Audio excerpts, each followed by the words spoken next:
भागवत गीता भाग 7 54 से 72 स्थिर बुद्धि पुरुष के लक्षण और उसकी महिमा। अर्जुन उवाच स्थितप्रज्ञस्य का भाषा समाधिस्थस्य केशव स्थितधियः की प्रभाषेत किमासीत व्रजेत किम। भावार्थ अर्जुन बोले, हे केशव, समाधि में स्थित परमात्मा को प्राप्त हुए स्थिर बुद्धि पुरुष का क्या लक्षण है? वह स्थिर बुद्धि पुरुष कैसे बोलता है, कैसे बैठता है और कैसे चलता है? 54 श्री भगवानुवाच प्रजहाति यदा कामान सर्वान् पार्थ मनोक्तान् आत्मैवात्मना तुष्टः स्थितप्रज्ञस्तदोच्यते। भावार्थ श्री भगवान बोले, हे अर्जुन, जिस काल में यह पुरुष मन में स्थित संपूर्ण कामनाओं को भली भांति त्याग देता है और आत्मा से आत्मा में ही संतुष्ट रहता है, उस काल में वह स्थितप्रज्ञ कहा जाता है। 55 दुःखेष्वनुद्विग्नं नाह सुखेषु विक्तस्पृहः वीतराग भय क्रोधः स्थितधीर मुनिरुच्यते।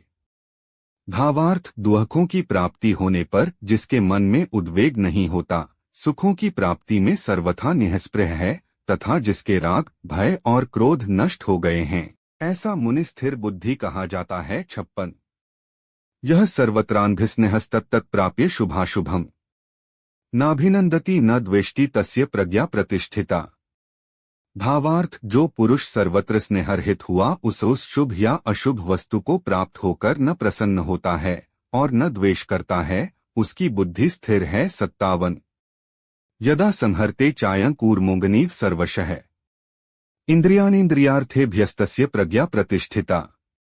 भावार्थ और कछुआ सब ओर से अपने अंगों को जैसे समेट लेता है, वैसे ही जब यह पुरुष इंद्रियों के विषयों से इंद्रियों को सब प्रकार से हटा लेता है, तब उसकी बुद्धि स्थिर है, ऐसा समझना चाहिए। 58 विषया विनिवर्तन्ते निराहारस्य देहिनः रसवर्ज रसोप्यस्य परं दृष्ट्वा निवर्तते। भावार्थ इंद्रियों द्वारा विषयों को ग्रहण न करने वाले पुरुष के भी केवल विषय तो निवृत्त हो जाते हैं, परंतु उनमें रहने वाली आसक्ति निवृत्त नहीं होती। इस स्थित प्रज्ञ पुरुष की तो आसक्ति भी परमात्मा का साक्षात्कार करके निवृत्त हो जाती है। 59 यत्तो ह्यपि कौन्तेय पुरुषस्य विपश्चितः इंद्रियाणि प्रमाथीनि हरन्ति प्रसभं मनः। भावार्थ हे अर्जुन, आसक्ति का नाश न होने के कारण ये प्रमथन स्वभाव वाली इंद्रियां यत्न करते हुए बुद्धिमान पुरुष के मन को भी बलात् हर लेती हैं। 60 तानि सर्वाणि संयमय युक्त आसीत मत्परः वशे ही यस्येन्द्रियाणि तस्य प्रज्ञा प्रतिष्ठिता। भावार्थ इसलिए साधक को चाहिए कि वह उन संपूर्ण इंद्रियों को वश में करके समाहित चित्त हुआ मेरे परायण होकर ध्यान में बैठे, क्योंकि जिस पुरुष की इंद्रियां वश में होती हैं उसी की बुद्धि स्थिर हो जाती है। 61 ध्यायतो विषयान् पुंसः संगस्तेषु जायते संगात संजायते कामः कामात् क्रोधोऽभिजायते। भावार्थ विषयों का चिंतन करने वाले पुरुष की उन विषयों में आसक्ति हो जाती है, आसक्ति से उन विषयों की कामना उत्पन्न होती है और कामना में विघ्न पड़ने से क्रोध उत्पन्न होता है। 62 क्रोधात् भवति सम्मोहः सम्मोहात् स्मृति विभ्रमः स्मृतिभ्रंशात् बुद्धिनाशो बुद्धिनाशात् प्रणश्यति। भावार्थ क्रोध से अत्यंत मूढ़ भाव उत्पन्न हो जाता है, मूढ़ भाव से स्मृति में भ्रम हो जाता है, स्मृति में भ्रम हो जाने से बुद्धि अर्थात ज्ञान शक्ति का नाश हो जाता है और बुद्धि का नाश हो जाने से यह पुरुष अपनी स्थिति से गिर जाता है। 63 रागद्वेषवियुक्तैस्तु विषयानिन्द्रियश्चरन् आत्मवशैर्विधेयात्मा प्रसादमधिगच्छति।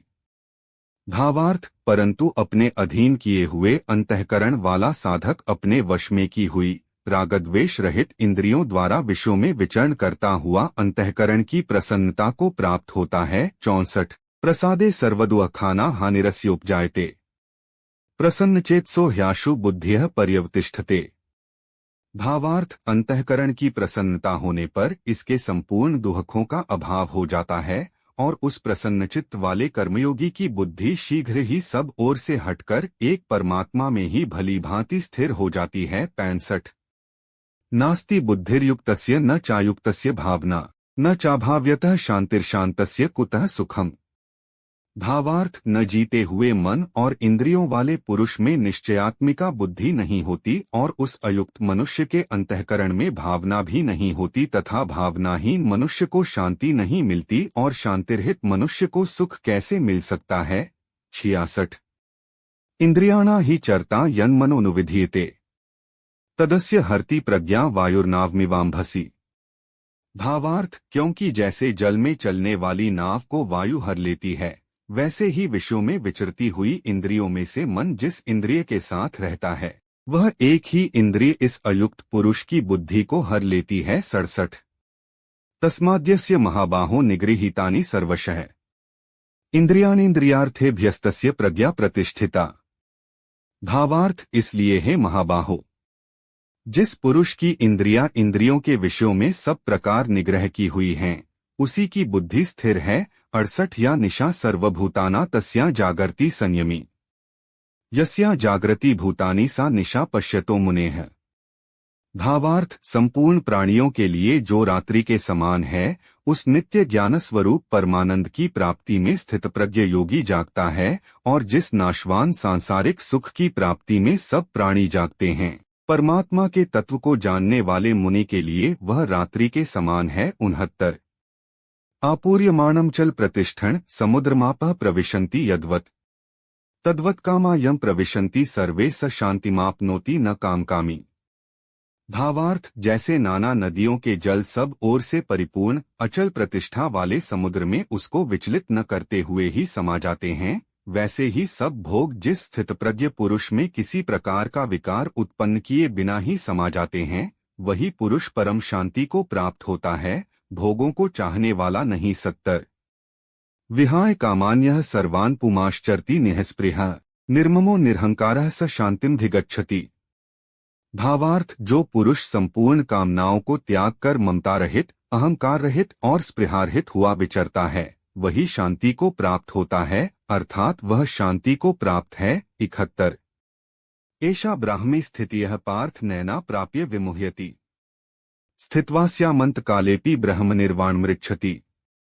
भावार्थ हे अर्जुन, यह ब्रह्मा को प्राप्त हुए पुरुष की स्थिति है। इसको प्राप्त होकर योगी कभी मोहित नहीं होता और अंतकाल में भी इस ब्राह्मी स्थिति में स्थित होकर ब्रह्मानंद को प्राप्त हो जाता है। 72 तत्सदिति श्रीमद्भगवद्गीतासूपनिषत्सु ब्रह्म विद्यायां योगशास्त्रे श्रीकृष्णार्जुन संवादे सांख्ययोगो नाम द्वितीयोऽध्यायः 2।